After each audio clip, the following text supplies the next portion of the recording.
ನಿಮ್ಮ ಡಾಕ್ಟರ್ ಟಿವಿ9ನ ವಿಶೇಷ ನೇರ ಪ್ರಸಾರ ಕಾರ್ಯಕ್ರಮಕ್ಕೆ ಸ್ವಾಗತ. ನಾನು ಅನುಷಾ ಗೋಪಾಲಕೃಷ್ಣ. ಒತ್ತಡದ ಜೀವನ, ಬದಲಾಗುತ್ತಿರುವ ಜೀವನ ಶೈಲಿ, ಜನರಿಗೆ ನೂರಾರು ಆರೋಗ್ಯ ಸಮಸ್ಯೆ, ಯಾವ ಸಮಸ್ಯೆಗೆ ಯಾವ ಚಿಕಿತ್ಸೆ ಅನ್ನೋದೇ ದೊಡ್ಡ ಚಿಂತೆ. ಇಂತಹ ಸಮಸ್ಯೆ ಇರೋರ್ಗೆ ಒಂದೇ ವೇದಿಕೆಯಲ್ಲಿ ಸಿಗುತ್ತೆ ಉತ್ತರ. ಇದೇ ಟಿವಿ9ನ ವಿಶೇಷ ಕಾರ್ಯಕ್ರಮ ನಿಮ್ಮ doctor.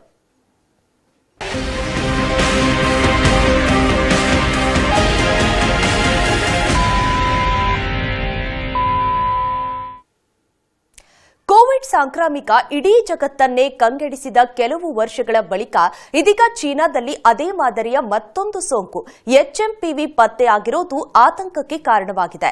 Human metapneumovirus HMPV. ತಜ್ಞರ ಪ್ರಕಾರ ಇದು ಕೋವಿಡ್ ಥರ ಹೊಸ ವೈರಸ್ ಏನಲ್ಲ. 2001ರಲ್ಲೇ ಇದು ಮೊದಲ ಬಾರಿಗೆ ಪತ್ತೆಯಾಗಿತ್ತು. ಆದರೆ ಇತ್ತೀಚಿನ ದಿನಗಳಲ್ಲಿ ಚೀನಾದಲ್ಲಿ ಇದು ಹೆಚ್ಚಾಗಿ ಹರಡುತ್ತಿರುವುದು ಕಂಡುಬಂದಿದ್ದು, ಭಾರತದಲ್ಲಿ ಕೂಡ ಸಣ್ಣ ಪ್ರಮಾಣದಲ್ಲಿ ಕೇಸ್ಗಳು ಪತ್ತೆಯಾಗಿವೆ. ಅದರಲ್ಲೂ ಕರ್ನಾಟಕದಲ್ಲಿ ಒಟ್ಟು 4 ಕೇಸ್ಗಳು ಹೆಚ್ಚಾಗಿ ಚಿಕ್ಕ ಮಕ್ಕಳಲ್ಲಿ ಪತ್ತೆಯಾಗಿತ್ತು. ಹಾಗಾದ್ರೆ ಎಚ್ಎಂಪಿವಿ ಕೂಡ ಕೋವಿಡ್ನಷ್ಟು ಮಾರಣಾಂತಿಕವಾ? ಇದರ ಲಕ್ಷಣಗಳು ಏನು? ಎಚ್ಎಂಪಿವಿಯನ್ನ ಹೇಗೆ ಗುರುತಿಸೋದು? ಯಾವ ರೀತಿಯಾಗಿ ಇದಕ್ಕೆ ಆರೈಕೆ ಮಾಡಿಕೊಳ್ಳೋದು? ಇದು ಕೂಡ ಕೋವಿಡ್ನಂತೆ ಸಾಂಕ್ರಾಮಿಕವಾಗಿ ಹರಡುತ್ತಾ? ಇದೆಲ್ಲದರ ಬಗ್ಗೆ ಇವತ್ತಿನ ಸಂಚಿಕೆಯಲ್ಲಿ ತಿಳಿದುಕೊಳ್ಳೋಣ. ಇದರ ಬಗ್ಗೆ ಮಾಹಿತಿ ಕೊಡೋದಕ್ಕೆ ಇವತ್ತು ನಮ್ಮ ಜೊತೆ ಇದ್ದಾರೆ ಸಕ್ರಾ ವರ್ಲ್ಡ್ ಹಾಸ್ಪಿಟಲ್ ಬೆಂಗಳೂರಿನ ವೈದ್ಯರಾಗಿರುವಂತಹ ಡಾಕ್ಟರ್ ವಿಜಯ್ ಕುಮಾರ್ ಅವರು. ಡಾಕ್ಟರ್ ನಮಸ್ತೆ, ಕಾರ್ಯಕ್ರಮಕ್ಕೆ ಸ್ವಾಗತ.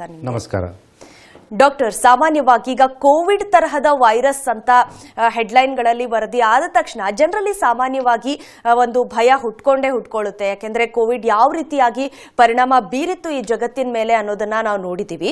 ಈಗ ಎಚ್ಎಂಪಿವಿ ಅಂತ ಬಂದಾಗ ಕೊರೋನಾ ವೈರಸ್ನಷ್ಟೇ ಇದು ಮಾರಣಾಂತಿಕವಾ ಅನ್ನುವಂಥ ಮೊದಲನೇ ಪ್ರಶ್ನೆ ಡಾಕ್ಟರ್. ಮತ್ತೆ ಬಯೋಲಾಜಿಕಲಿ ಈ ಒಂದು ವೈರಸ್ನ ಲಕ್ಷಣಗಳನ್ನ ನೀವು ಎಕ್ಸ್ಪ್ಲೇನ್ ಮಾಡೋದಾದ್ರೆ? ನಿಜ, ಇದು ಕೋವಿಡ್ ಅಂತ ಹೆಸರು ಕೇಳಿದ ಕೂಡಲೇ ಸಾರ್ವಜನಿಕರಲ್ಲಿ ಇಲ್ಲದೇ ಇರೋ ಭಯ, ಭೀತಿ ಹುಟ್ಕೋತದೆ. ಯಾಕಂದರೆ ಎಲ್ಲರೂ ಅಷ್ಟು ಒಂದು ಕಷ್ಟಪಟ್ಟಿದ್ದಾರೆ. ಅದು ಮಾನಸಿಕವಾಗಿ, ಫೈನಾನ್ಷಿಯಲಿ ಎಲ್ಲ ರೀತಿಯಿಂದ ಕಷ್ಟಪಟ್ಟಿದ್ದಾರೆ. ಬರೀ ಜನರೇ ಅಲ್ಲ, ಎಲ್ಲ ಗೌರ್ಮೆಂಟ್ ಕೂಡ ಕಷ್ಟಪಟ್ಟಿದೆ. ಸೊ ಈ ಥರ ಒಂದು ರೆಸ್ಪಿರೇಟರಿ ಇಲ್ನೆಸ್ ಅನ್ನೋವಂಥದ್ದು ಒಂದು ಎಲ್ಲನ ಔಟ್ಬ್ರೇಕ್ ಆಗಿದೆ ಅಂತ ಕೂಡಲೇ ಇಷ್ಟು ಭಯ, ಭೀತಿ ಉಟ್ಕೊಳ್ಳೋದು ನಾರ್ಮಲ್. ಆದರೆ ಈ ಎಚ್ಎಂಪಿವಿ ಅನ್ನೋದು, ಇದು ಹ್ಯೂಮನ್ ಮೆಟಾನ್ಯೂಮೋ ವೈರಸ್, ಇದು ಇತ್ತೀಚೆಗೆ ಚೈನಾದಲ್ಲಿ ಹೆಚ್ಚಳ ಆಗಿದೆ ಅಂತ ಹೇಳ್ತಿದ್ದಾರೆ. ಆದರೆ ಇದು ಏನು ಹೊಸ ವೈರಸ್ ಅಲ್ಲ. ಈ ವೀರಾಣು 2001ನಲ್ಲಿ ನೆದರ್ಲ್ಯಾಂಡ್ಸಲ್ಲಿ ಅಲ್ಲಿ ಈ ಉಸಿರಾಟದ ಕಾಯಿಲೆಗಳು ಇದರಲ್ಲಿ ಸಂಶೋಧನೆ ಮಾಡಿದಾಗ ಒಂದು ಕಂಡು ಬಂದಿರೋವಂಥ ಒಂದು ವೈರಸ್ಸು. ಆದರೆ ಅದನ್ನು ಬ್ಯಾಕ್ಗ್ರೌಂಡ್ ಚೆಕ್ ಮಾಡಿದಾಗ ಈ ವೈರಾಣು ಸುಮಾರು 50 ವರ್ಷದಿಂದ ಇದೆ ಅಂತ ಕಂಡು ಬಂದಿದೆ. ಸೊ ಇದೇನು ಹೊಸದೇನಲ್ಲ. ಅದೇ ರೀತಿ ಹೇಳಕ್ಕೆ ಹೋದರೆ ನಮ್ಮ ದೇಶದಲ್ಲೂ ಕೂಡ ಇದು ಬಹಳಷ್ಟು ವರ್ಷಗಳಿಂದ ಆಲ್ರೆಡಿ ಇರೋವಂಥ ಒಂದು ವೈರಾಣುವೆ. ಬಹಳಷ್ಟು ಸಲ ಇದು ಎಲ್ಲರಿಗೂ ಸೋಂಕು ಇರ್ತದೆ. ಸೊ ಮತ್ತೆ ಮತ್ತೆ ಸೋಂಕಾಗುವ ಅವಶ್ಯಕತೆ ಕೂಡ ಆಗ್ತದೆ. ಇದರಲ್ಲಿ ಕಾಮನ್ ಕೋಲ್ಡ್ ಅಂತ ಪ್ರತಿಯೊಂದು ಎಲ್ಲರಿಗೂ ಗೊತ್ತೇ ಇದೆ. ಫ್ಲೂ ಅಂದರೆ ಇನ್ಫ್ಲೂಯೆನ್ಸಾ. ಇದು ಪ್ರತಿ ವರ್ಷ ಈ ಚಳಿಗಾಲ ಬಂದಾಗ ಎಲ್ಲರಿಗೂ ಜ್ವರ, ನೆಗಡಿ, ಕೆಮ್ಮು ಬರುವಂಥ ಒಂದು ಸಾಮಾನ್ಯವಾದ ಉಸಿರಾಟದ ಕಾಯಿಲೆ. ಎಚ್ಎಂಪಿವಿ ಕೂಡ ಅಷ್ಟೇ ಈ ರೆಸ್ಪಿರೇಟರಿ ಸಿನ್ಸಿಷಿಯಲ್ ವೈರಸ್ ಅನ್ನುವಷ್ಟೇ ಕಾಮನ್ ಕೋಲ್ಡ್ ಆಗುವಂಥ ಒಂದು ಕಾಯಿಲೆ. ಇದರಿಂದ ಭಯ ಬೀಳುವಂಥ ಅವಶ್ಯಕತೆ ಏನೂ ಇರಲ್ಲ. ಇದು ಕಾಮನ್ ಆಗಿ ಸಣ್ಣ ಮಕ್ಕಳಲ್ಲೇ ಹೆಚ್ಚಾಗಿ ಕಾಣಿಸ್ಕೊತದೆ. 2001ನಲ್ಲಿ ಇದನ್ನು ಜಾಸ್ತಿ ಕಾಣಿಸ್ಕೊಂಡಿರೋದ್ರಿಂದ ಆವಾಗಿಂದ ಇದನ್ನ ನೋಡ್ತಾ ಬಂದಿದ್ದಾರೆ. ಪ್ರತಿ ವರ್ಷ ಇದು ಸೋಂಕು ಆಗ್ತದೆ ಸಣ್ಣ ಮಕ್ಕಳಲ್ಲಿ. ಅಧಿಕವಾಗಿ 5 ವರ್ಷದ ಕೆಳಗಡೆ, 12 ವರ್ಷ ಒಳಗಡೆನೆ ಇರುವಂಥ ಮಕ್ಕಳಲ್ಲೇ ಕಾಣಿಸ್ಕೊಳ್ತದೆ. ಯಾರಿಗೆ ಇದು ಜಾಸ್ತಿ ಆಗ್ಬೋದು, ಯಾರಿಗೆ ಅದು ಇಮ್ಯುನಿಟಿ ಅನ್ನೋದು ಯಾರಿಗೆ ಕಡಿಮೆ ಇರ್ತದೆ ಅವರಿಗೆ ಮಾತ್ರ ಜಾಸ್ತಿ ಆಗ್ತದೆ. ಡಾಕ್ಟರ್, ಇನ್ನು ಇದು ಎಚ್ಎಂಪಿವಿ ಅನ್ನೋದು ಎಷ್ಟು ಕಾಮನ್ ಆಗುವಂತಹ ಸಾಧ್ಯತೆಗಳಿದೆ, ಮತ್ತೆ ಇದು ಯಾರಿಗೆ ಹೆಚ್ಚಾಗಿ ಕಾಡುತ್ತೆ ಅಂತ ಬಂದಾಗ ನೀವು ಹೇಳ್ದಂಗೆ ಚಿಕ್ಕ ಮಕ್ಕಳಲ್ಲೇ ನಾವು ಕರ್ನಾಟಕದಲ್ಲೂ ಒಂದು 4 ಕೇಸಸ್ ತುಂಬಾ ಚಿಕ್ಕ ಮಕ್ಕಳಿಗೆ ಇದು ಜಾಸ್ತಿ ಕಾಡಿರೋದುಂಟು. ಅದು ಯಾಕೆ ಅಂತ ಏನಾದರೂ ಗೊತ್ತಾಗಿದೆಯಾ ಡಾಕ್ಟರ್? ಸಣ್ಣ ಮಕ್ಕಳಲ್ಲಿ ಮಾಮೂಲಾಗಿ ಚಳಿ ಜ್ವರದಲ್ಲಿ ಅದು ತಡ್ಕೊಳ್ಳೋವಂಥದ್ದು ಇನ್ನು ಶಕ್ತಿ ಅಷ್ಟು ಬೆಳೆದಿರೋದಿಲ್ಲ. ಅದಕ್ಕೆ ಬಹಳಷ್ಟು ವೈರಾಣುಗಳು ಅಟ್ಯಾಕ್ ಆಗ್ತವೆ ಆ ವಯಸ್ಸಿನಲ್ಲಿ. ಅದಕ್ಕೆಲ್ಲ ಇಮ್ಯುನಿಟಿ ಬೆಳ್ಕೊಂತ ಹೋಗ್ತದೆ. ಇದು ಸಹಜ, ಕಾಮನ್ ಆಗಿ ಆಗುವಂಥ ಒಂದು ಪರಿಸ್ಥಿತಿ. ಸೊ ಎಲ್ಲ ವೈರಸ್ಗಳಿಗೆ ಅದು ಇಮ್ಯುನಿಟಿ ಬೆಳ್ಕೊತ ಹೋಗ್ತದೆ ಅವರು ಬೆಳೆದ ಹಾಗೆ. ಸೊ ಆ ಟೈಮ್ನಲ್ಲಿ ಆ ಸಣ್ಣ ವಯಸ್ಸಿನಲ್ಲಿ ಅವರಿಗೆ ಇಮ್ಯುನಿಟಿ ಅಷ್ಟು ಪೂರ್ತಿ ಇಲ್ಲದೆ ಇರೋದ್ರಿಂದ ಅವರಿಗೆ ವೈರಸ್ ಲಕ್ಷಣಗಳು ಕಾಣಿಸ್ಕೊಳ್ತವೆ ಅಷ್ಟೇ. ವಯಸ್ಸಾಗ್ತಾ ಆಗ್ತಾಗೆ ಇದನ್ನು ತಡ್ಕೊಳ್ಳೋ ಶಕ್ತಿ ಇಮ್ಯುನಿಟಿ ಎಲ್ಲ ಹೊಂದಿರೋದ್ರಿಂದ ಇಲ್ಲ ಲಕ್ಷಣಗಳು ಅಷ್ಟು ಸಿವಿಯರ್ ಆಗಿ ತೀವ್ರವಾಗಿ ಕಾಣಿಸ್ಕೊಳ್ಳೋದಿಲ್ಲ. ಸೊ ಹಾಗಾಗಿ ಇದು ಸಣ್ಣ ಮಕ್ಕಳು ಅಂತಂದರೆ 5 ವರ್ಷದ ಒಳಗಡೆ ಇರೋರಿಗೆ ಹೆಚ್ಚಾಗಿ ಕಾಣಿಸ್ಕೊಳ್ತದೆ, ಮುಖ್ಯವಾಗಿ ಆ ಉಸಿರಾಟದ ದ್ರವ್ಯಗಳೆಲ್ಲ ಜಾಸ್ತಿ ಇರೋದ್ರಿಂದ. ಮತ್ತು ವಯಸ್ಕರರು 60-65 ವರ್ಷದ ಹೆಚ್ಚಳ ಜನಗಳಲ್ಲಿ ಇಮ್ಯುನಿಟಿ ಕಡಿಮೆ ಇರುವಂಥ ಜನಗಳಲ್ಲಿ ಇದು ಈಸಿಯಾಗಿ ಸೋಂಕಾಗುವ ಪರಿಸ್ಥಿತಿ ಏರ್ಪಡಾಗ್ತದೆ. ಓಕೆ ಡಾಕ್ಟರ್, ಈಗ ಕಾಲರ್ ರೆಡಿ ಇದ್ದಾರೆ, ಮಾತನಾಡಿಸೋಣ. ಮಧು ಅಂತ ಮಂಡ್ಯದಿಂದ ಕರೆ ಮಾಡಿದ್ದಾರೆ. ನಮಸ್ತೆ ಮಧು ಅವರೇ. ಮೇಡಮ್ ನಮಸ್ತೆ. ನನ್ನ ಧ್ವನಿ ಕೇಳಿಸ್ತಾ ಇದೆಯಾ ಮಧು ಅವರೇ? ಕೇಳಿಸ್ತಾ ಇದೆ ಮೇಡಮ್. ಡಾಕ್ಟರ್ ಇದ್ದಾರೆ, ಮಾತನಾಡಿ. ಹಲೋ ನಮಸ್ಕಾರ, ಹೇಳಿ ಮಧು ಅವರೇ. ಸರ್ ನಮಸ್ತೆ ಸರ್. ಹಲೋ ಹೇಳಿ, ಕೇಳಿಸ್ತಾ ಇದೆ, ಹೇಳಿ. ಸರ್, ಚಿಕ್ಕ ಮಕ್ಕಳಿಗೆ ಅಂತಂದ್ರೆ ಈಗ ಲಕ್ಷಣಗಳು ಕಣ್ಣು ಕೆಂಪಗಾಗೋದು, ಜ್ವರ ಬರೋದು ಅಥವಾ ಕೆಮ್ಮು ಬರೋದು, ನೆಗಡಿ ಬರೋದು, ಈ ತರ ಲಕ್ಷಣ ಕಾಣ್ತದೆ ಸರ್?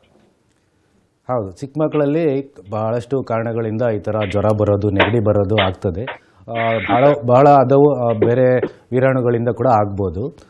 ಕೆಲವರಲ್ಲಿ 8-12% ಈ ಥರ ವೈರಸ್ ಇಲ್ನೆಸ್ಗಳಲ್ಲಿ 8-12% HMPV ಇರ್ಬೋದು ಅಂತ ಈ centre for infectious diseases society ಅವರು ಇಶ್ಯೂ ಮಾಡಿದ್ದಾರೆ. ಇದು ವರ್ಲ್ಡ್ ಗ್ಲೋಬಲಿ ಎಲ್ಲ ಕಡೆ ಪ್ರಪಂಚದಾದ್ಯಂತ ನೋಡಬೇಕಾದ್ರೂ ಇಷ್ಟೇ ಪ್ರಮಾಣದಲ್ಲೇ ಕಾಣಿಸ್ಕೊತಿದೆ, ಇದಕ್ಕಿಂತ ಹೆಚ್ಚಾಗಿ ಏನೂ ಕಾಣಿಸ್ಕೊಂಡಿಲ್ಲ. ಎಸ್, ಧನ್ಯವಾದ ಮಧು ಅವರೇ ಕರೆ ಮಾಡಿದ್ದಕ್ಕೆ.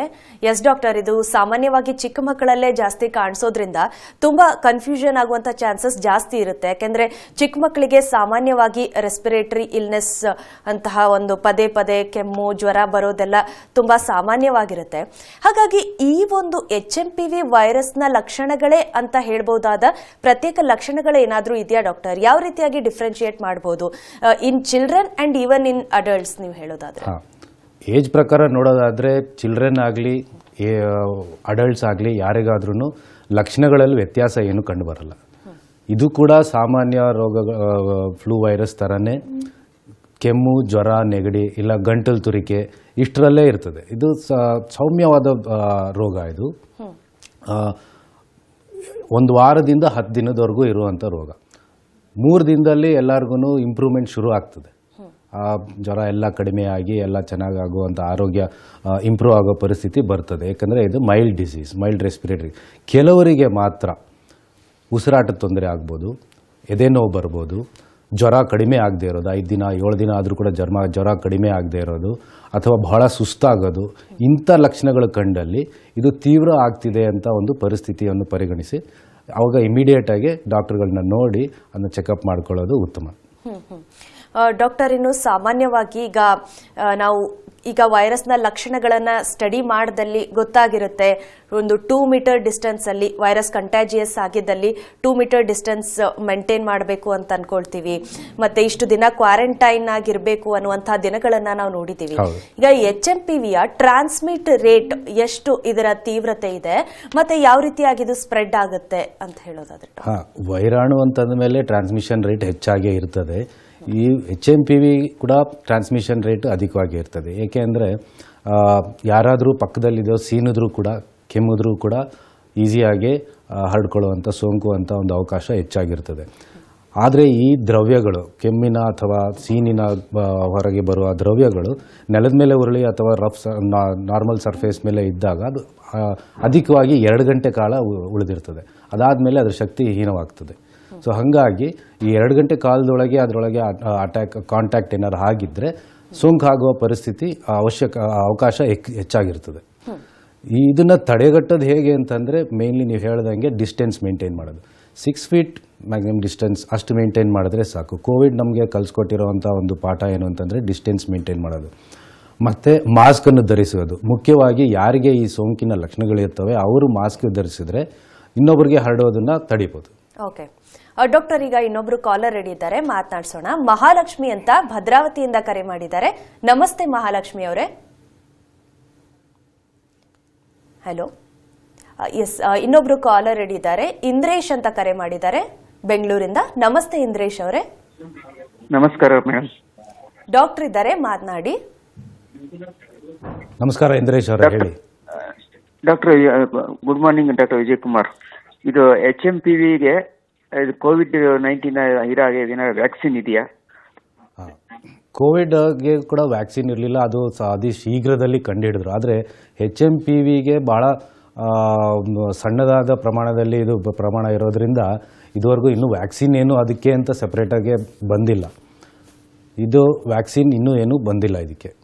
ಆದರೆ ಇದು ಕಂಡುಹಿಡಿಬೋದು, ಇದು ವೈರಸ್ ಇದೆಯೋ ಇಲ್ವೋ ಅಂತ ಟೆಸ್ಟಲ್ಲಿ ಕಂಡುಹಿಡಿಬೋದು. ಕೋವಿಡ್ ಥರನೇ RT-PCR ಟೆಸ್ಟ್ ಅಂತ ಮಾಡ್ತಾರೆ, ಅದರಲ್ಲಿ ಇದರದ್ದು ಟೆಸ್ಟಲ್ಲಿ ಕಂಡುಹಿಡಿಬೋದು. ಆದರೆ ವ್ಯಾಕ್ಸಿನ್ ಇದುವರೆಗೂ ಯಾವುದೂ ಬಂದಿಲ್ಲ. ಎಸ್, ಧನ್ಯವಾದ ಇಂದ್ರೇಶ್ ಅವರೇ ಕರೆ ಮಾಡಿದ್ದಕ್ಕೆ. ಎಸ್ ಡಾಕ್ಟರ್, ಇನ್ನು ಈ ರೀತಿಯಾಗಿ ಗುಣಲಕ್ಷಣಗಳು ನೀವು ಎಕ್ಸ್ಪ್ಲೇನ್ ಮಾಡ್ತಾ ಇದ್ರಿ. ಸಾಮಾನ್ಯವಾಗಿ ಈಗ ಅಂದ್ರೆ ಪರ್ಟಿಕ್ಯುಲರ್ಲಿ ಈ 1 ವಾರ 2 ವಾರದ ಅಂತರದಲ್ಲಿ ಬೆಂಗಳೂರಲ್ಲೇ ನಾವು ಗಮನಿಸಬಹುದು, ತುಂಬಾ ಜನಕ್ಕೆ ಇಲ್ನೆಸ್ ಆಗ್ತಾ ಇದೆ. ತುಂಬಾ ಜ್ವರ, ಕೆಮ್ಮು, ನೆಗಡಿ. ಇದು ಸಾಮಾನ್ಯವಾಗಿ ಚಳಿಗಾಲ ಮುಗಿದು ಎನ್ವಿರಾನ್ಮೆಂಟಲ್ ಫ್ಯಾಕ್ಟರ್ಸ್ ಅಂತ ನಾವು ತಗೊಂಡ್ರು ಕೂಡ ಈ ರೀತಿಯಾಗಿ HMPV ಇದೇ ಸಂದರ್ಭದಲ್ಲಿ ಹರಡ್ತಾ ಇರುವಂತಹ ಸುದ್ದಿ ಇದು ತುಂಬಾ ಆತಂಕಕ್ಕೆ ಕಾರಣವಾಗಿದೆ ಡಾಕ್ಟರ್. ಹಾಗಾಗಿ ಅಂದ್ರೆ ಈ ರೀತಿಯಾಗಿ ಎನ್ವಿರಾನ್ಮೆಂಟಲ್ ಫ್ಯಾಕ್ಟರ್ಸ್ ಈ ವೈರಸ್ ಅನ್ನ ಟ್ರಿಗರ್ ಮಾಡಿರುವಂತಹ ಚಾನ್ಸಸ್ ಇದೆಯಾ ಡಾಕ್ಟರ್? ಹೌದು, ಈ HMPV ಕೂಡ ಹಲವು ಅಥವಾ ಇನ್ಫ್ಲೂಯೆನ್ಸಾ A ಅಂತಿದೆ, ಇನ್ಫ್ಲೂಯೆನ್ಸಾ B, ರೆಸ್ಪಿರೇಟರಿ ಸಿನ್ಸಿಷಿಯಲ್ ವೈರಸ್, ಇವೆಲ್ಲ ವೈರಸ್ಗಳು ಕೂಡ ಚಳಿಗಾಲದಲ್ಲಿ ಹೆಚ್ಚಾಗುವಂಥ ಪರಿಸ್ಥಿತಿ ಜಾಸ್ತಿ. ಅದೇ ಥರ HMPV ಕೂಡ ಈ ಚಳಿಗಾಲದಲ್ಲಿ ಅಧಿಕವಾಗಿ ಸ್ಪ್ರೆಡ್ ಹರಡುವಂಥ ಒಂದು ಅವಶ್ಯಕತೆಗಳು ಮತ್ತು ಅವಕಾಶಗಳು ಕೂಡ ಜಾಸ್ತಿ ಇರ್ತದೆ. ಡಾಕ್ಟರ್, ಇನ್ನು ಈ ಒಂದು HMPV ವೈರಸ್ನ ಡಯಾಗ್ನೋಸ್ ಮಾಡೋದಕ್ಕೆ ಯಾವ ರೀತಿ ವಿಧಾನ ಇದೆ? ಈಗ ಸಾಮಾನ್ಯವಾಗಿ HMPV ಗುಣಲಕ್ಷಣಗಳು ಪೇಷಂಟ್ ಅಲ್ಲಿ ಕಾಣಿಸ್ಕೊಂಡಲ್ಲಿ ಯಾವ ರೀತಿಯಾಗಿ ಫಸ್ಟ್ ಸ್ಟೆಪ್ಸ್ ತಗೊಳ್ಬೇಕು ಡಾಕ್ಟರ್? ಮುಖ್ಯವಾಗಿ ಇದು HMPV ಲಕ್ಷಣಗಳು ಏನು ಅಂತಂದರೆ ಹಲವು ಅದರ್ ನಾರ್ಮಲ್ ಫ್ಲೂ ವೈರಸ್ ಥರನೇ ಇರ್ತದೆ. ಕೆಮ್ಮು ಇಲ್ಲ ಮೊದಲನೇ ಬಾರಿಗೆ ಶುರುವಾಗೋದೇ ಸೀನಿಂದ ಶುರು ಆಗ್ಬೋದು, ಮತ್ತು ಜ್ವರ ಬರ್ಬೋದು, ಗಂಟಲು ತುರಿಕೆ ಬರ್ಬೋದು, ಆಮೇಲೆ ಕೆಮ್ಮು ಒಣಕೆಮ್ಮು ಆಗಿ ಮತ್ತೆ ಒಂದು 2 ದಿನ ಆದಮೇಲೆ ಕಫ ಬರುವಂಥ ಒಂದು ಕೆಮ್ಮು ಕೂಡ ಆಗ್ಬೋದು. ಸೊ 3 ದಿನ 4 ದಿನವರೆಗೂ ಸ್ವಲ್ಪ ಮೈ ಸುಸ್ತಾಗೋದು ಈ ಥರ ಆಗ್ಬೋದು. ಇದು ಜನರಲಿ ಎಲ್ಲ ಅದರ್ ವೈರಲ್ ಇಲ್ನೆಸ್ ಥರನೇ ಇರ್ತದೆ. ಆದರೆ ಇದು 4 ದಿನ 5 ದಿನದಿಂದ ಜಾಸ್ತಿ ಇನ್ನೂ ಎಕ್ಸ್ಟೆಂಡ್ ಆಗ್ತಿದೆ ಅಂದಾಗ ಯಾವ ವೈರಸ್ ಇರ್ಬೋದು ಅಂತ ಟೆಸ್ಟ್ ಮಾಡ್ಕೊಳ್ಳೋ ಅವಕಾಶ ಮಾಡ್ಕೋಬೇಕು. HMPV ನಮ್ಮ ಸರೌಂಡಿಂಗಲ್ಲಿ ಜಾಸ್ತಿ ಇದೆ ಅಂದಾಗ ಇದರದ್ದು ಅವಶ್ಯಕತೆ ಜಾಸ್ತಿ ಇರ್ತದೆ, ಆವಾಗ ಅದಕ್ಕೆ ಟೆಸ್ಟ್ ಮಾಡ್ಕೋಬೋದು. ಇಲ್ಲ ಅಂದರೆ ಅದಕ್ಕೆ ಅಂತ ಹೋಗಿ ಟೆಸ್ಟ್ ಮಾಡಲೇಬೇಕು ಅನ್ನೋವಂಥ ಅವಶ್ಯಕತೆ ಇರೋದಿಲ್ಲ. ತೀವ್ರತೆ ಜಾಸ್ತಿ ಆದಲ್ಲಿ, ಉಸಿರಾಟದ ತೊಂದರೆ ಇಲ್ಲ ಜ್ವರ ಕಡಿಮೆ ಆಗ್ತಿಲ್ಲ, ಮತ್ತು ವಯಸ್ಕರು 65 ವರ್ಷಕ್ಕಿಂತ ಜಾಸ್ತಿ ಅವ್ರಿಗೆ ಆಲ್ರೆಡಿ ಯಾವುದನ್ನ ಒಂದು ಕಾಯಿಲೆಗಳು, ಇದರ ಹಾರ್ಟ್ ಡಿಸೀಸ್, ಡಯಾಬಿಟೀಸ್ ಈ ಥರ ಏನಾದ್ರು ಒಂದು ಕಾಯಿಲೆಗಳಿದ್ದರೆ, ಮತ್ತು ಸಣ್ಣ ಮಕ್ಕಳಿಗೆ ಜ್ವರ ಜಾಸ್ತಿ ಇದೆ, ಈ ಥರ ಯಾರಿಗೆ ರಿಸ್ಕ್ ಜಾಸ್ತಿ ಇರ್ತದೆ ಅವರು ಮೊದಲೇ ಟೆಸ್ಟ್ ಮಾಡ್ಕೋಬೋದು. ಈಗಾಗಲೇ ಹೇಳ್ದಂಗೆ RT-PCR ಅಂತ ಒಂದು ಟೆಸ್ಟ್ ಇದೆ, ಆ ಟೆಸ್ಟಲ್ಲಿ ಮಾಡಿದ್ರೆ ಅದನ್ನು ಕಂಡುಹಿಡಿಬೋದು. ಇದು ದೊಡ್ಡ ಹಾಸ್ಪಿಟಲ್ಗಳಲ್ಲಿ ಮತ್ತು ಹೈಯರ್ ಸೆಟಪ್ಸಲ್ಲಿ ಮಾತ್ರ ಮಾಡ್ಬೋದಾಗಿರೋದ್ರಿಂದ ಹೆಚ್ಚಿಗೆ ಎಲ್ಲೂ ಮಾಡ್ತಿಲ್ಲ. ಸೊ ಹಾಗಾಗಿ ಇದ್ರ ಕೇಸ್ ಇನ್ನೂ ಜಾಸ್ತಿನೇ ಇರ್ಬೋದು, ಅವ್ರು ಆಲ್ರೆಡಿ ರೆಕಾರ್ಡ್ ಆಗಿರೋದಕ್ಕಿಂತ ಇನ್ನೂ ಜಾಸ್ತಿನೇ ಇರ್ಬೋದು ಇದು. ಡಾಕ್ಟರ್, ಇನ್ನು ಈ HMPVಯ ಎಕ್ಸ್ಟ್ರೀಮ್ ಏನಾದ್ರೂ ಇದೆಯಾ? ಅಂದ್ರೆ ಇದು ಯಾವ ಮಟ್ಟದಲ್ಲಿ ಮುಂದೆ ಅಂದ್ರೆ ಮನುಷ್ಯನ ಬಾಡಿ ಮೇಲೆ ಎಫೆಕ್ಟ್ ಮಾಡಬಹುದು ಅಂತ?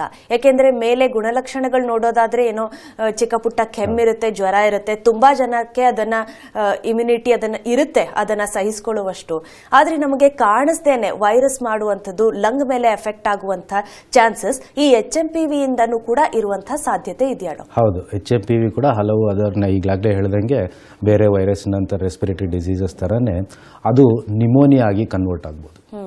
ಯಾರಿಗೆ ಆಗುತ್ತೆ? ಈ ಹೈ ರಿಸ್ಕ್ ಗ್ರೂಪಲ್ಲಿರೋರಿಗೆ ಮಾತ್ರ, ಭಾಳ ಸಣ್ಣ ಮಕ್ಕಳು ಅಥವಾ ಈ ವಯಸ್ಸಾದವರು, ಪ್ಲಸ್ ಯಾರಿಗಾದರೂ ಡಯಾಬಿಟೀಸ್, ಹೃದ್ರೋಗಗಳು ಯಾರಿಗೆ ಇದೆಯೋ ಇವರಿಗೆಲ್ಲ ಅದು ಸಿವಿಯರ್ ಆಗುವ ಚಾನ್ಸಸ್ ಜಾಸ್ತಿ ಆಗಿ ಅಂಥವರಿಗೆ ಅದು ನಿಮೋನಿಯಾ ಆಗಿ ಕನ್ವರ್ಟ್ ಆಗ್ಬೋದು. ನಿಮೋನಿಯಾ ಯಾವಾಗ ಆಗ್ತದೆ?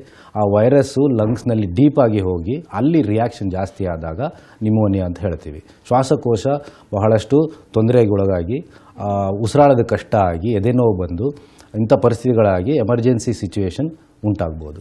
ಸೊ ಅಂಥ ಪರಿಸ್ಥಿತಿನಲ್ಲಿ ಇದನ್ನು ನಾವು ಅಲ್ಲಿವರೆಗೂ ಬಿಡದೆ ಇಂಥ ಹೈ ರಿಸ್ಕ್ ಗ್ರೂಪ್ ಅವರು ಮೊದಲೇ ಟೆಸ್ಟ್ ಮಾಡ್ಕೊಳ್ಳೋದು. ಡಾಕ್ಟರ್, ಇನ್ನು HMPVಗೆ ಚಿಕಿತ್ಸೆ ಇದೆಯಾ ಡಾಕ್ಟರ್? ಯಾವ ರೀತಿಯಾಗಿ ಕೇರ್ ತಗೊಳ್ಬೇಕು HMPV ಕಂಡು ಬಂದಲ್ಲಿ? ಇದು ಎಕ್ಸ್ಟ್ರೀಮ್ ಹೋದ್ರೆ ಮತ್ತೆ if it leads to pneumonia ಅದಕ್ಕೆ ಅದರದೇ ಆದಂತಹ ಟ್ರೀಟ್ಮೆಂಟ್ಸ್ ಇರುತ್ತೆ. ಬಟ್ HMPV ಮೊದಲ ಹಂತದಲ್ಲೇ ಇದನ್ನ ಗುಣಮುಖ ಮಾಡಿಕೊಳ್ಳುವಲ್ಲಿ ಟ್ರೀಟ್ಮೆಂಟ್ ಯಾವ ರೀತಿಯಾಗಿರುತ್ತೆ? ಮೊದಲಿಗೆ ಗಾಬರಿ ಆಗುವಂಥದ್ದೇನೂ ಇಲ್ಲ. ಇದು HMPV ಆದರೂ ಕೂಡ ಬೇರೆ ವೈರಸ್ ತರನೇ ಸಿಂಪ್ಟಮ್ಸ್ ತೋರ್ತದೆ. HMPVಗೆ ಅಂತ ಸೆಪರೇಟ್ ಟ್ರೀಟ್ಮೆಂಟ್ ಯಾವುದೂ ಇಲ್ಲ. Symptomatic treatment is the first thing. ಅಂದರೆ ರೋಗ ಲಕ್ಷಣಗಳು ಯಾವ ಥರ ಇರ್ತದೆ ಅದಕ್ಕೆ ತಕ್ಕಂಥ ಚಿಕಿತ್ಸೆ ಮಾಡಿಕೊಂಡ್ರೆ ಸಾಕು. ಜ್ವರ ಬಂದಾಗ ಪ್ಯಾರಾಸಿಟಮಾಲ್ ತಗೊಳ್ಳೋದಾಗಲಿ, ನೆಗಡಿಗೆ ಆ್ಯಂಟಿಹಿಸ್ಟಮಿನ್ಸ್, ಸಿಟ್ರೈಸಿನ್ ಈ ಥರದ್ದು ಕೊಡ್ತಾರೆ. ಮತ್ತು ಓವರ್ ದಿ ಕೌಂಟರೇ ಸಿಗ್ತದೆ ಇದು. ಆದರೆ ಇದಕ್ಕಿಂತ ಸ್ವಲ್ಪ ಹೆಚ್ಚಾದಾಗ, ಮೈಕೈ ನೋವು ಜಾಸ್ತಿ ಆದಾಗ ಡಾಕ್ಟ್ರನ್ನ ಕೇಳಿ ಇದಕ್ಕೆ ತಕ್ಕ ಒಂದು ರೋಗ ಲಕ್ಷಣಕ್ಕೆ ಅಂತಲೇ ಒಂದು ಸಿಂಪ್ಟಮ್ಯಾಟಿಕ್ ಟ್ರೀಟ್ಮೆಂಟ್ನ ಹೆಚ್ಚು ಮಾಡ್ಕೊಳ್ಳೋದು ಉತ್ತಮ. ಆದರೆ ಈ ಸಿಂಪ್ಟಮ್ಸ್ ಜಾಸ್ತಿ ತೀವ್ರವಾದಾಗ ವೆಯ್ಟ್ ಬೇಡದೆ ಡಾಕ್ಟ್ರಿಗೆ ತೋರಿಸ್ಕೊಂಡು ಎಲ್ಲಿವರೆಗೂ ವೆಯ್ಟ್ ಮಾಡ್ಬೋದು, ನೆಕ್ಸ್ಟ್ ಸ್ಟೆಪ್ ಏನು ಅಂತ ಒಂದು ಡಿಸ್ಕಸ್ ಮಾಡ್ಕೊಳ್ಳೋದು ಉತ್ತಮ. ಡಾಕ್ಟರ್, ನೀವು ಹೇಳ್ದಂಗೆ ಈಗ HMPV ವಯಸ್ಸಾದವರಲ್ಲೇ ಆಗಿರ್ಬೋದು ಅಥವಾ ಬೇರೆ ರೀತಿಯಾದ ಹೆಲ್ತ್ ಕಾಂಪ್ಲಿಕೇಶನ್ಸ್ ಇರೋರಿಗೆ ಇದು ಜಾಸ್ತಿ ಕಾಡುತ್ತಾ, ಡಯಾಬಿಟೀಸ್ ಎಲ್ಲ ಇರೋರಲ್ಲಿ, ಮತ್ತೆ ಅವರು ಎಸ್ಪೆಷಲಿ ಇದಕ್ಕೆ ಯಾವ ರೀತಿಯಾಗಿ ಕೇರ್ ತಗೊಳ್ಬೇಕು ಡಾಕ್ಟರ್? ಹೌದು, ಡಯಾಬಿಟೀಸ್ ಮತ್ತು ಹೃದ್ರೋಗಗಳು ಇದು ತುಂಬ ಮುಖ್ಯವಾದ ರೋಗಗಳು. ಯಾಕೆ ಅಂತಂದರೆ ಈ ಪರಿಸ್ಥಿತಿ ಇರೋವಂಥವರಿಗೆ ಇಮ್ಯುನಿಟಿ ಬಹಳ ಕಡಿಮೆ ಇರ್ತದೆ. ಆ ಇಮ್ಯುನಿಟಿ ಕಡಿಮೆ ಇದ್ದಾಗ ಇವರಿಗೆ ಎಂಥ ವೈರಸ್ ಆದರೂ ಸೋಂಕಾಗುವ ಸಾಧ್ಯತೆ ಜಾಸ್ತಿ ಇರ್ತದೆ. ಸೊ ಹಂಗಾಗಿ ನಾವು ಪ್ರತಿ ಈ ಥರ ನಿಮೋನಿಯಾ ವ್ಯಾಕ್ಸಿನ್ಸು ಇವೆಲ್ಲ ಕೊಟ್ಟು ಅವರಿಗೆ ಸೋಂಕಿನ ತೀವ್ರತೆಯನ್ನು ಕಡಿಮೆ ಮಾಡೋ ಪ್ರಯತ್ನ ಮಾಡ್ತಿರ್ತೀವಿ. ಮೊದಲಿಗೆ ಅದೊಂದು ವ್ಯಾಕ್ಸಿನೇಷನ್ ಪ್ಲ್ಯಾನ್ ಇರ್ತದೆ. ಇದಕ್ಕೇನು ವ್ಯಾಕ್ಸಿನ್ ಇಲ್ಲದೇ ಇರೋದ್ರಿಂದ ಎನಿ ಜ್ವರ ಈ ಥರದ್ದು ಏನು ಲಕ್ಷಣಗಳು ಕಾಣಿಸ್ಕೊಂಡಲ್ಲಿ ಅದಕ್ಕೆ ಸಿಂಪ್ಟಮ್ಯಾಟಿಕ್ ಟ್ರೀಟ್ಮೆಂಟ್ ತೊಗೊಂಡು, ಎಲ್ಲದಕ್ಕಿಂತ ಮುಖ್ಯವಾಗಿ ವಿಶ್ರಾಮ ಬಹಳ ಮುಖ್ಯ. ವಿಶ್ರಾಮ ಇದ್ದಲ್ಲಿ ದೇಹ ಅದನ್ನ ಅಟ್ಯಾಕ್ ಮಾಡಿರೋವಂಥ ವೈರಸ್ ಮೇಲೆ ಅದಕ್ಕೆ ಯಾವ ರೀತಿ ಚರ್ಯೆ ತಗೋವಾಗ ಅದನ್ನು ತಗೊಳ್ತದೆ. ಅದು ಆಗಲಿಲ್ಲ ಅನ್ನೋಂಥ ಒಂದು ಪರಿಸ್ಥಿತಿನಲ್ಲಿ ಡಾಕ್ಟರ್ಗೆ ತೋರಿಸ್ಕೊಂಡು ಆದಷ್ಟು ಬೇಗ ಚಿಕಿತ್ಸೆ ಹೊಂದೋದು ಉತ್ತಮ. ಓಕೆ, ಎಸ್ ಡಾಕ್ಟರ್, ಇನ್ನು ನಮ್ಮ ಒಬ್ರು ಕಾಲರ್ ಕೂಡ ಕೇಳ್ತಾ ಇದ್ರು ವ್ಯಾಕ್ಸಿನ್ ಕುರಿತಾಗಿ. ನನ್ನದೊಂದು ಪ್ರಶ್ನೆ, ಇವಾಗ ಸಾಮಾನ್ಯವಾಗಿ ನಾವು ಟ್ಯಾಬ್ಲೆಟ್ಸ್ ಇನ್ನು ಯಾವುದೇ ಮೆಡಿಕೇಶನ್ಸ್ ಕಂಡು ಹಿಡಿದಿರೋದಿಲ್ಲ ಕೆಲವು ವೈರಸ್ ಬ್ಯಾಕ್ಟೀರಿಯಾಸ್ಗೆ. ಅಂತ ಸಂದರ್ಭದಲ್ಲಿ ಅದಕ್ಕೆ ಸಬ್ಸ್ಟಿಟ್ಯೂಟ್ ಆಗಿ ಸದ್ಯಕ್ಕೆ ಆ ಹೊತ್ತಿಗೆ ಟ್ರೀಟ್ ಮಾಡೋದಕ್ಕೆ ಕೆಲವು ಟ್ಯಾಬ್ಲೆಟ್ಸ್ ಇರುತ್ತೆ. ಹಾಗೆ ವ್ಯಾಕ್ಸಿನ್ ಕೂಡ ಅದರ ಗುಣಲಕ್ಷಣ ಮೇಲೆ ಯಾವುದಾದ್ರೂ ವ್ಯಾಕ್ಸಿನ್ ಅನ್ನ ಅಂದ್ರೆ ಇಮಿಡಿಯೇಟ್ ಆಗಿ ಇದು ಹೆಲ್ಪ್ ಮಾಡಬಹುದು ಅನ್ನೋ ರೀತಿಯಾಗಿ ವ್ಯಾಕ್ಸಿನ್ ಮಾಡ್ತಾರ. ಮತ್ತೆ ಈಗ ತುಂಬಾ ಜನಕ್ಕೆ ವ್ಯಾಕ್ಸಿನ್ ಬಂದ್ರೂ ಕೂಡ ವ್ಯಾಕ್ಸಿನ್ ಇಂದ ಮತ್ತೆ ಎಷ್ಟು ಸೈಡ್ ಎಫೆಕ್ಟ್ಸ್ ಆಗುತ್ತೋ ಏನೋ ಹತ್ತಾರು ಪ್ರಶ್ನೆಗಳಿರುತ್ತೆ. ಈಗ ಸುಮಾರು ಜನ ವ್ಯಾಕ್ಸಿನ್ಗೆ ಭಯ ಪಟ್ಕೊಂಡು ವ್ಯಾಕ್ಸಿನ್ ತಗೊಳ್ಳದೆ ಇರೋದು ಕೂಡ ಹೆಲ್ತ್ ಮೇಲೆ ತುಂಬಾ ಎಫೆಕ್ಟ್ ಆಗಿರೋದುಂಟು. ಹಾಗಾಗಿ ವ್ಯಾಕ್ಸಿನ್ ಬಗ್ಗೆ ಡಾಕ್ಟರ್ ನಿಮ್ಮ ಅಭಿಪ್ರಾಯ? ಈ ವೈರಸ್ ಅನ್ನೋದು ಮುಖ್ಯವಾಗಿ ಈಗ ತಗೊಂಡ್ರೆ HMPV ಇದು RNA ವೈರಸ್ ಅಂತ. RNA ಅನ್ನೋದು ಒಂದು DNA ಒಂದು RNA ಒಂದು ಇರ್ತದಲ್ಲ, ಆ ಥರ RNA ವೈರಸ್. ಈ RNA ಹೊಂದಿರೋವಂಥದ್ದು ಭಾಳ ಫಾಸ್ಟಾಗಿ ಮಲ್ಟಿಪ್ಲೈ ಆಗ್ತದೆ. ಸೊ ಭಾಳ ಫಾಸ್ಟಾಗಿ ಮಲ್ಟಿಪ್ಲೈ ಆಗೋದಲ್ಲಿ ಅದು ಮ್ಯೂಟೇಷನ್ಸು ಕೂಡ ಅದಕ್ಕೆ ತಕ್ಕಂಗೆ ಆಗೋ ಚಾನ್ಸಸ್ ಇರ್ತದೆ.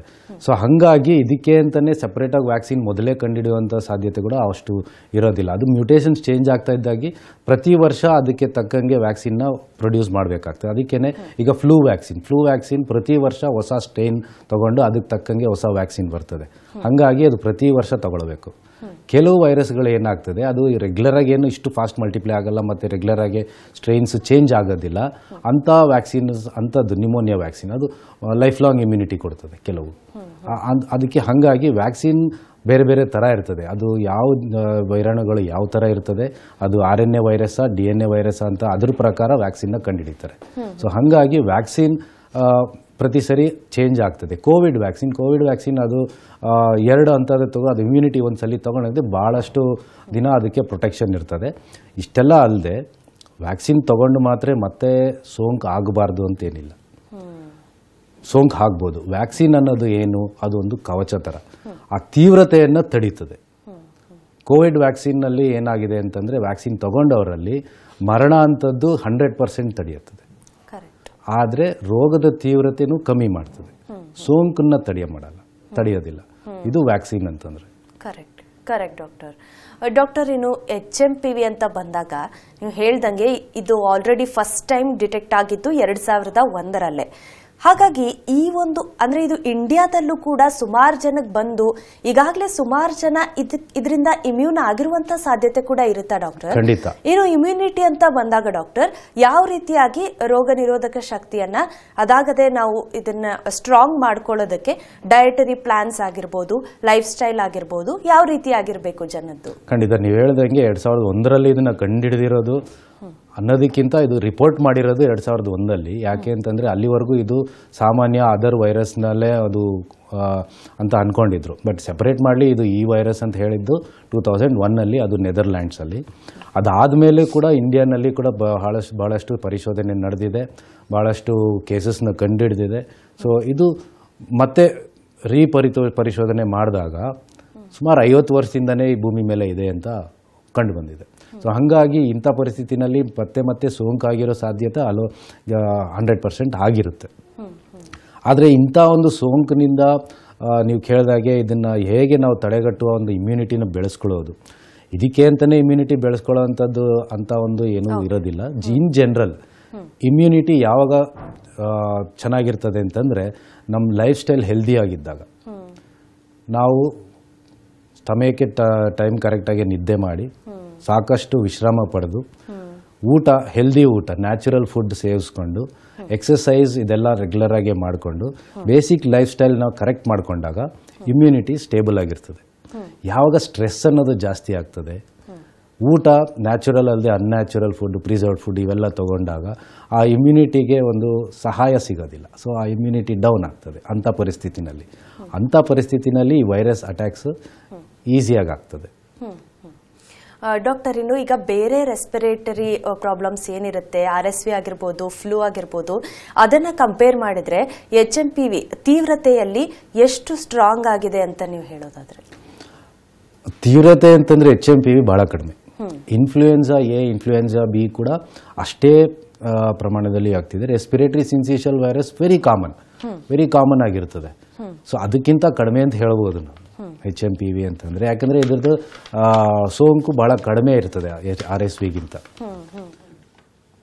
ಎಸ್ ಡಾಕ್ಟರ್, ಇನ್ನು HMPV ಸ್ಪ್ರೆಡ್ ರೇಟ್ ಜಾಸ್ತಿ ಆದಲ್ಲಿ ಈಗ ಪಬ್ಲಿಕ್ ಇದನ್ನ ಯಾವ ರೀತಿಯಾಗಿ ತಗೊಳ್ಬೇಕು? ಈಗ ಸುಮಾರು ಜನ ನೀವು ಫಸ್ಟ್ಗೆ ಹೇಳ್ದಂಗೆ ಇದರಲ್ಲಿ ಫಸ್ಟ್ ಆಫ್ ಆಲ್ ಭಯ ಪಡದೇ ಇರೋದು ಅದೆಲ್ಲ ಕೂಡ ತುಂಬಾ ಇಂಪಾರ್ಟೆಂಟ್ ಆಗುತ್ತೆ. ಆ ನಿಟ್ಟಿನಲ್ಲಿ ನೀವು HMPV ಬಗ್ಗೆ ಹೇಳೋದಾದ್ರೆ? ಹೌದು, HMPV ಈಗ ಮೊದಲಿಗೆ ಆವಾಗಿಂದ ನಾವು ಮಾತಾಡ್ತಿರೋ ಆದಂಗೆ HMPV ಅನ್ನೋದು ಬಹಳಷ್ಟು ಭಯ ಪಡುವಂಥ ಪರಿಸ್ಥಿತಿ ಏನಿಲ್ಲ. ಒಂದು, ಇದರ ತೀವ್ರತೆ ಹೆಚ್ಚಾದಾಗ ನಮ್ಮ ಸರ್ಕಾರ ಮತ್ತು ಹಲವಾರು ವೈದ್ಯ ಸಂಸ್ಥಾಪಗಳೆಲ್ಲ ಇದನ್ನು ಅಬ್ಸರ್ವ್ ಮಾಡ್ತಾನೇ ಇದ್ದಾರೆ. ಅದರ ರಿಪೋರ್ಟ್ಸ್ ಬರ್ತದೆ. ಈಗ ಸದ್ಯಕ್ಕೆ ಬಂದಿದ್ದ ಕೇಸ್ಗಳಿಗಿಂತ ಕಡಿಮೆ ಆಗಿದೆ. ಸೊ ಈಗ ಸದ್ಯಕ್ಕೆ ಭಯ ಪಡುವಂಥದ್ದು ಏನಿಲ್ಲ. ಯಾರಿಗೆ ಈ ತೀವ್ರತೆ ಜಾಸ್ತಿಯಾಗಿ ಅಡ್ಮಿಷನ್ಸ್ ಜಾಸ್ತಿ ಆಗ್ತದೆ ಅಂಥ ಟೈಮಲ್ಲಿ ನೋಟಿಫಿಕೇಶನ್ಸ್ ಬರ್ತದೆ, ಅವಾಗ ನಾವು ಎಚ್ಚೆತ್ತುಕೊಳ್ಳಬೇಕು. Okay, thank you so much doctor. ಇಷ್ಟೊತ್ತು ನಮ್ಮ ಜೊತೆ ಸಾಕಷ್ಟು ಮಾಹಿತಿಯನ್ನು ಹಂಚಿಕೊಂಡ್ರಿ HMPV ಬಗ್ಗೆ. ಧನ್ಯವಾದ ನಿಮಗೆ. ನಮಸ್ತೆ. ಇನ್ನು ಡಾಕ್ಟರ್ ಅನ್ನ ನೇರವಾಗಿ ಭೇಟಿ ಮಾಡೋದಕ್ಕೆ ಅಡ್ರೆಸ್ ಪ್ಲೇಸ್ ಇಲ್ಲಿದೆ: Sakra world hospital, outer ring road, Marathahalli, Bellandur, Bengaluru 560-103. ದೂರವಾಣಿ ಸಂಖ್ಯೆ 08049694969.